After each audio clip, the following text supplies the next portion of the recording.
Əməkdar artist Röya Ayaxanın Əlvida gedirəm mahnısının qəhrəmanı rəssam Azadə Azadı tanıyanlar, tələbə yoldaşları, müəllimləri onun necə mehriban, xeyirxah, qayğıkeş, gözəl qəlbli və istedadlı olmasından indi də ağız dolusu bəhs edir.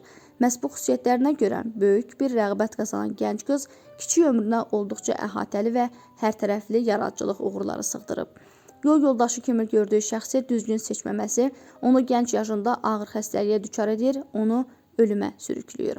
Röya Ayaxan müsahibələrindən birində həyat hekayəsini nəğməsinə daşıdığı bu gənc rəssam haqqında belə deyir.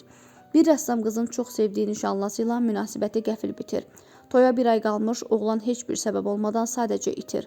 Qız aylarla soruşur, axtarır. Daha sonra aydın olur ki, oğlan tərəfindən təşkil edilən hər şey saxta və qurma imiş. Hətta elçilik belə. Qızı yalan xəyallarla aldatıbmış. Qız bunları öyrəndikdən sonra çarəsiz xəstəliyə tutulur, hara aparsalar da əlac tapılmır.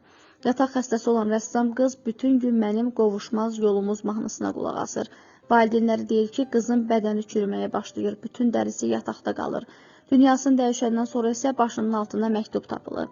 Məktubda olub keçənləri yazır. Buna dözə bilməyəcəyini qeyd edir. Yazdığı sözlərə mahnı bəstələnməsidir və tək arzusu kimi bunu mənim oxumağımı istədiyini deyir. Gedirəm əlvida mahnısı da belə yaranır.